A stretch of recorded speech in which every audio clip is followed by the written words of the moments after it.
आपातकाल में कैसे रखा गया दो महारानियों को जेल में। आपातकाल लगने पर इंदिरा गांधी के निशाने पर दो महारानियां थीं, जयपुर और ग्वालियर की महारानी।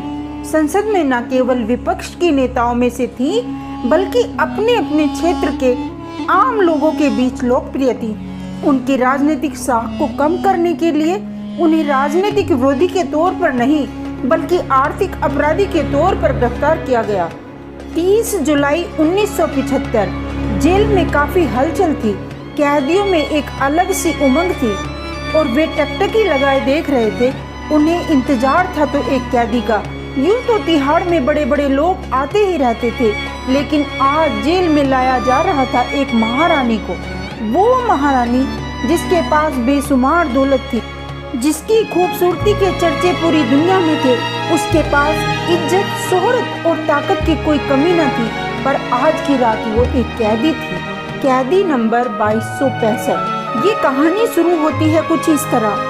जब इंदिरा गांधी का जन्म कमला नेहरू और जवाहरलाल नेहरू के घर 19 नवंबर 1917 को हुआ था, तो ये वो दौर था जब आज़ादी की लड़ाई लड़ी जा रही थी। जगह जगह आंदोलन हो रहे थे। जवाहरलाल नेहरू और कमला नेहरू बार बार जेल जा रहे थे, इसीलिए उन्होंने अपनी बेटी की पढ़ाई में कोई बाधा न आए, उन्होंने अपनी बेटी इंदिरा को रविंद्रनाथ टैगोर के आश्रम भेज दिया था। इस स्कूल का नाम था शांति निकेतन। नेहरू और टैगोर अच्छे दोस्त थे, उन्हें वे पहले से ही जानते थे। टैगोर इंदिरा गांधी को प्रियदर्शनी कहकर बुलाते थे। पिता का नाम काफी प्रसिद्ध होने के कारण भी इंदिरा को क्लास के बच्चे खास अहमियत देते थे। लेकिन कुछ समय बाद इंदिरा का रुतबा कुछ कम होने लगा था, क्योंकि क्लास में एक नई स्टूडेंट आ गई थी। ये स्टूडेंट थी कूच बिहार की राजकुमारी गायत्री नारायण। 23 मई 1919 बड़ौदा की राजकुमारी इंदिरा राजे ने राजकुमारी गायत्री को लंदन में जन्म दिया। कहते हैं जब राजकुमारी गायत्री का जन्म हुआ तो एक किताब द हिस्ट्री ऑफ एडवेंचर बड़ी फेमस हुआ करती थी। इसमें एक जादुई राजकुमारी का किरदार था। इसका नाम था आयशा। इसी के ऊपर इंदिरा राजे ने अपनी बेटी का नाम आयशा रखा। इंदिरा राजे के पति जितेंद्र नारायण कूच बिहार के राजा थे। इंदिरा राजे अपने समय की खूबसूरत राजकुमारी थी, इसलिए राजकुमारी आयशा को खूबसूरती विरासत में मिली थी। शांति निकेतन के पाठा भवन में आयशा की पहली मुलाकात प्रियदर्शनी से हुई। आयशा एक रजवाड़े परिवार से आती थी, वहीं प्रियदर्शनी भी एक नामी ग्रामी परिवार से थी। उनके पिता और दादा जाने माने राजनीतिज्ञ थे। स्कूल के दिनों से ये दोनों दोस्त भी बन सकती थी, लेकिन इन दोनों में मनमुटाव शुरू हो गया। इन दोनों के बीच रंजिश किस बात की थी, ये आज तक किसी को नहीं पता। लेकिन जाने माने जर्नलिस्ट खुशवंत सिंह ने लिखा था कि इंदिरा गायत्री से इसलिए चिढ़ती थी कि वो खुद से ज़्यादा किसी को खूबसूरत नहीं बर्दाश्त कर सकती थी। वो खुद को सबसे सुंदर समझती थी। हालांकि गायत्री देवी या इंदिरा ने कभी इस नफरत का कोई खुलासा नहीं किया। खैर, साल 1935 में प्रियदर्शनी अपनी बीमार मां कमला नेहरू के साथ इंग्लैंड चली गई थी आगे की पढ़ाई के लिए। उन्होंने सोमरवेल कॉलेज ऑक्सफोर्ड में एडमिशन ले लिया और आयशा की पढ़ाई भी आगे की लंदन में ही हुई। आयशा यानी कि गायत्री नारायण की मुलाकात जयपुर के राजा मानसिंह से हुई। उनकी खूबसूरती को देखकर मानसिंह ने गायत्री देवी से विवाह का प्रस्ताव रखा। मानसिंह गायत्री देवी से लगभग 9 साल बड़े थे। उनकी पहले से ही 2 पत्नियां थीं, इसलिए उनकी माता इंदिरा राजे इस विवाह से खुश नहीं थी। सन 1941 में गायत्री नारायण और महाराजा मानसिंह का विवाह हो जाता है और गायत्री देवी अब जयपुर की महारानी बन जाती है।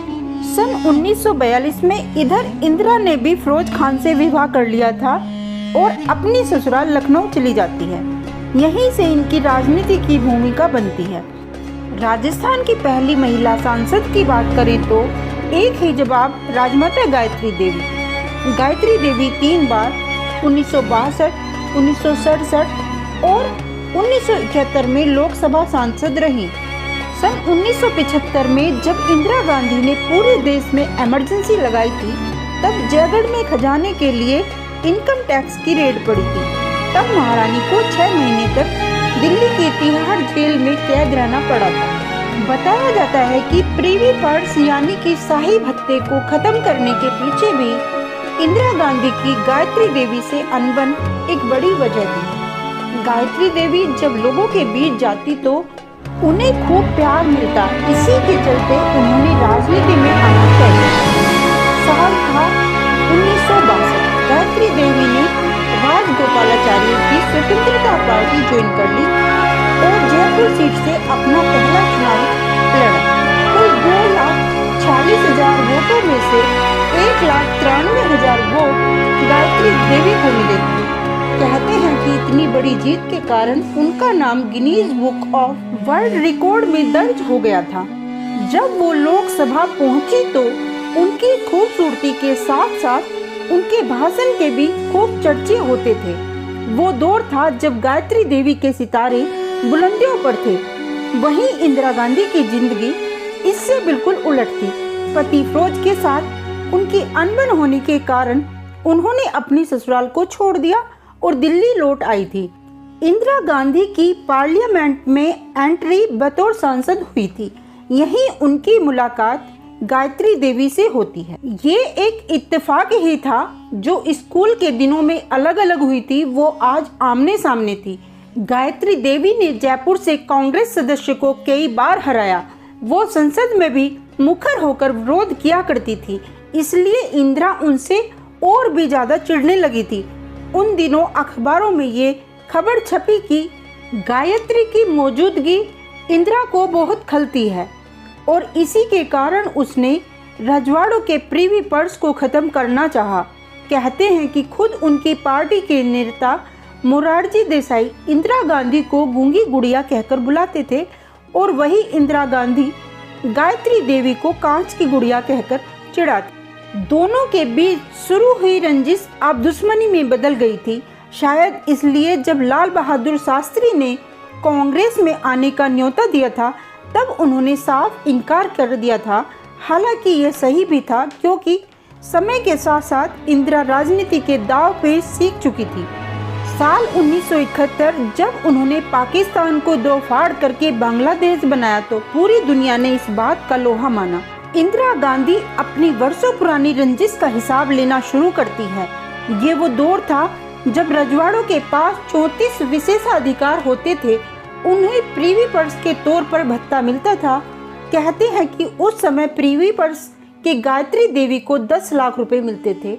लेकिन साल 1971 में इंदिरा ने रजवाड़ों के प्रिवी पर्स को खत्म कर दिया।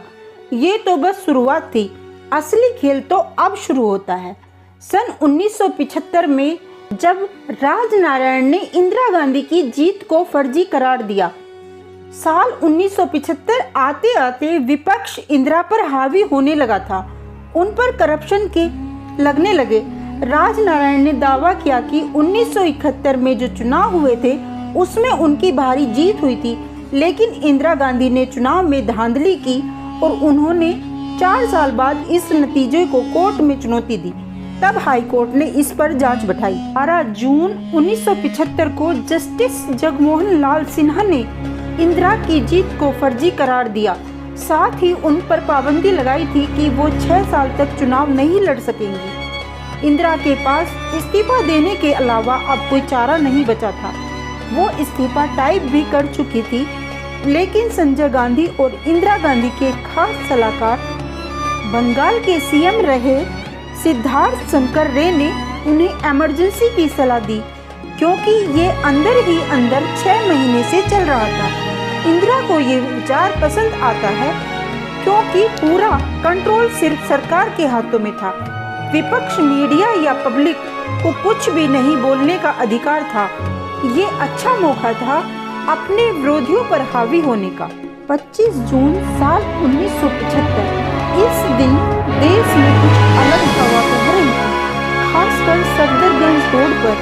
यहाँ के बंगला नंबर 1 में प्रधानमंत्री इंदिरा गांधी रहती थी। इसी दिन जयप्रकाश नारायण ने नई दिल्ली के रामलीला मैदान में सरकार के खिलाफ एक बड़ी रैली बुलाई थी। तब महंगाई और भ्रष्टाचार के मुद्दे पर लोगों में गुस्सा पनप रहा था।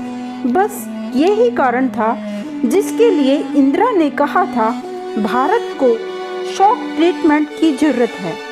25 जून 1975 आधी रात को इमरजेंसी के ऐलान के साथ विपक्ष के हर नेता को पुलिस जेल में डालने लगी, लेकिन गायत्री देवी को पुलिस गिरफ्तार नहीं कर पाई क्योंकि गायत्री देवी अपना इलाज कराने मुंबई गई हुई थी। करीब 1 महीना बाद वो दिल्ली लौटी। वहाँ जब वो संसद गई तो उन्होंने देखा कि विपक्ष की सभी सीटें खाली पड़ी थी और कांग्रेस के सांसद उन्हें हैरानी भरी नज़र से देख रहे थे क्योंकि विपक्ष के नेता तो जेल में थे, फिर गायत्री देवी बाहर कैसे। ये सब देखकर वो समझ चुकी थी कि उनकी गिरफ्तारी भी तय है। जैसे ही वो घर पहुंची, पुलिस भी उनके पीछे पीछे वारंट लेकर पहुंच गई। उन्होंने अपनी किताब में बताया कि पुलिस वालों ने न वकील से मिलने दिया, न फोन करने दिया, उन्हें सीधे थाने ले गए। गायत्री देवी के साथ उनके बड़े बेटे कर्नल भवानी सिंह भी थे। कहते हैं पुलिस ने उन्हें conservation of foreign exchange and prevention of smuggling act के तहत अरेस्ट किया था। कहते हैं सरकार ने गायत्री देवी और उनके बेटे भवानी सिंह ने विदेश से जो लौटे कुछ डॉलर का हिसाब नहीं किया था, इसलिए उन्हें गिरफ्तार किया गया। लेकिन इतिहासकार बताते हैं कि ये गिरफ्तारी के लिए एक बहाना था। जेल में बिताए उन दिनों के अनुभव को महारानी गायत्री देवी की ऑटोबायोग्राफी ए प्रिंसेस रिमेंबर में बताया गया है कि जब गायत्री देवी और भवानी सिंह को पुलिस स्टेशन ले जाया गया तो वहाँ पुलिस वाले उन्हें तुरंत पहचान गए क्योंकि वो राष्ट्रपति के बॉडीगार्ड रह चुके थे और 1971 की जंग में बहादुरी दिखाने के लिए उन्हें महावीर चक्र भी मिला था। वो बताती हैं उन दिनों दिल्ली की जेल ठसाठस भरी थी, इसलिए उन्हें 3 घंटे वहीं बैठाया गया। आधी रात तिहाड़ जेल ले जाया गया। पुलिस ने उनके लिए चाय और बिस्तर का इंतजाम करके रखा था। कर्नल भवानी सिंह को जेल में बाथरूम वाले कमरे में रखा गया, जबकि गायत्री देवी को एक बदबूदार कमरे में रखा गया। ये कमरा सी कैटेगरी का एक बहुत ही छोटा कमरा था जो मच्छरों से भरा पड़ा था। इसमें ना पंखा था, बस एक नल था, उसमें भी पानी नहीं आता था। कमरे के बाहर एक टॉयलेट भी था जिसमें कैदी टॉयलेट जाते थे, उसमें हर वक्त बदबू आती थी। जेल का माहौल भी बेहद खराब था। यहाँ रात भर कैदी झगड़ा करते रहते। महलों में रहने वाली रानी जेल का ये नज़ारा पहली बार देख रही थी, लेकिन फिर भी उन्होंने हिम्मत नहीं हारी। उनके साथ कम्युनिस्ट कार्यकर्ता श्रीलता श्रीनिवासन को भी रखा गया था। श्रीलता ने पलंग महारानी को दे दिया और खुद जमीन पर सो गई। जेल में पहली रात गायत्री देवी ने जाग कर ही गुजारी। मच्छरों ने उन्हें खूब परेशान किया, वो सो नहीं पाईं। अगले दिन उन्हें सेंसर किया हुआ पेपर और एक चाय दी गई। हालांकि महारानी होने के कारण उनको एक रेडियो भी दिया गया।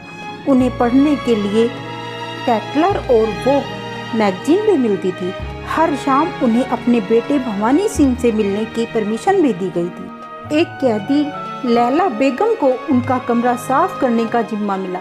जेल के खराब माहौल जैसे तैसे करके गायत्री देवी ने 1 महीना गुजारा, लेकिन अब उनके साथ एक और कैदी को रखा जा रहा था। ये थी कैदी नंबर 2266, राजमाता विजय राजे सिंधिया। 3 सितंबर 1975 को तिहाड़ जेल में लाया गया। अब 2 महारानियां कैदी बन गई थी। यहाँ पर गायत्री देवी ने उनका हाथ जोड़कर स्वागत किया और उनसे कहा, आप यहाँ कैसे? ये तो बड़ी खराब जगह है। ग्वालियर की राजमाता विजय राज सिंधिया इंदिरा गांधी की धूर्त विरोधी थी। पुलिस ने उनके बैंक खातों को सील कर दिया था। एक समय ऐसी नौबत आ गई थी कि उन्हें अपनी प्रॉपर्टी बेचकर या उधार मांगकर खर्चा चलाना पड़ रहा था। जब उन्हें अरेस्ट किया गया तो उनकी बेटी यशोदा, पद्मावती, वसुंधरा तक को ये नहीं पता था कि उन्हें अरेस्ट करके रखा कहाँ गया है। कहते हैं उन्हें तिहाड़ के बहुत ही गंदे कमरे में रखा गया था और मक्खियाँ इतनी थी कि खाना खाते समय उन्हें भिनभिनाती हुई मक्खियों को दूर हाथ से भगाना पड़ता था। रात में उनके कमरे में कीड़े मकोड़े भर जाया करते थे। जेल के इतने जुल्म और सितम को सहकर भी ये दोनों महारानियां डटी रहीं। गायत्री देवी ने जेल के अंदर फुटबॉल और राफ्टे मंगा लिए। दोनों कोशिश कर रही थी कि जैसे तैसे उस खराब माहौल की वो आदी हो जाएं। लेकिन अब गायत्री देवी की तबीयत खराब होने लगी। इस टाइम उनका वजन 10 किलो तक कम हो गया था और बीपी भी लो रहने लगा। उनके मुंह में छाले हो गए थे। उन्हें लगने लगा था कि अब वो जेल से जिंदा नहीं जाएंगे। विजय राजे की बायोग्राफी राजपथ से लेकर लोकपथ पर लिखने वाली मृदुला सिन्हा ने अपनी किताब में लिखा है कि गायत्री देवी की निराशा को दूर करने के लिए राजमाता ने एक तरीका निकाला। उन्होंने गायत्री देवी से कहा कि मेरे पास एक दिव्य दृष्टि है। मेरी दिव्य दृष्टि ने देखा है कि आप इस तारीख को रिहा हो जाएंगे। लेकिन इसके बाद गायत्री देवी निश्चित हो गई। लेकिन जब वो उस तारीख को रिहा नहीं हुई तो उन्होंने विजयराज सिंधिया से कहा कि आपकी भविष्यवाणी तो गलत हो गई। उनकी बात सुनकर राजमाता बोली, इस बार मुझसे गलती हो गई, लेकिन अगली तारीख को आप पक्का रिहा हो जाएंगी। गायत्री देवी की चिंता को कम करने के लिए राजमाता लगातार ये सिलसिला चलाती रहती हैं। गायत्री देवी की बिगड़ती हालत के चलते उन्हें दिल्ली के जेबी पंत हॉस्पिटल में एडमिट कराया गया, जहां पता चला कि उनके गोल ब्लैडर में पथरी है। उनकी बीमारियों से परेशान होकर कर्नल भवानी सिंह ने प्रणब मुखर्जी को एक लेटर लिखा और अपनी मां की रिहाई की अपील की।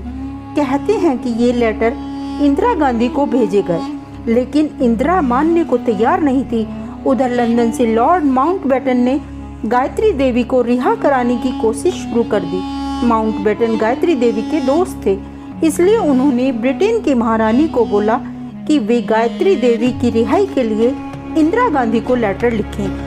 हालांकि ब्रिटिश उच्चायुक्त का कहना था कि ये भारत का आंतरिक मामला है, इंदिरा शायद ही माने।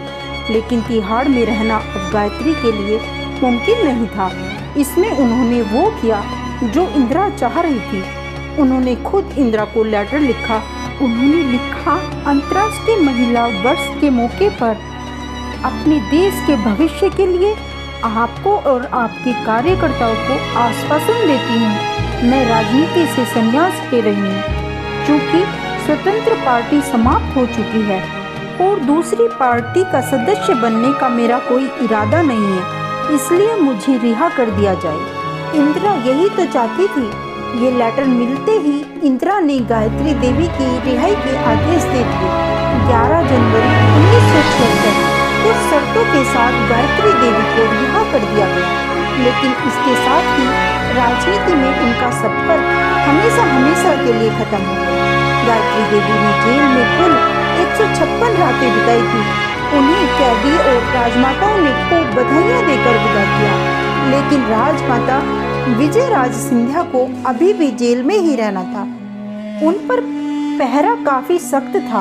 बहुत कोशिशों के बाद जाकर उनकी एक बेटी उषा को उनसे मिलने की इजाजत मिली। जैसे तैसे राजमाता ने कुछ महीने जेल में गुजारे, लेकिन अब वो भी बीमार रहने लगी। उन्हें इलाज के लिए दिल्ली के एम्स में भर्ती कराया गया और कुछ दिनों बाद उन्हें भी रिहा कर दिया गया। विजयराज जेल से निकली तो उनकी बेटियों ने उनका स्वागत किया। उनकी आंखों में आंसू थे और चेहरे पर मुस्कान। आखिरकार ये महारानियां अब आजाद थीं, लेकिन जेल में जो इन्होंने दिन देखे वो बुरे सपने से कम नहीं था। विजयराजे जेल से रिहा होने पर भी राजनीति में रहीं, जबकि गायत्री देवी ने संन्यास ले लिया था। बावजूद इसके इंदिरा गांधी ने उनका पीछा नहीं छोड़ा। कुछ दिनों बाद इंदिरा गांधी ने जयगढ़ किले पर रेड डाली और खजाने का पूरे किले की खुदाई करवा डाला और तलाश में पूरे किले को तहस नहस कर दिया गया। जब बात इमरजेंसी की होगी तब गायत्री देवी का जिक्र भी जरूर हो। वीडियो अच्छा लगे तो लाइक सब्सक्राइब करना प्लीज।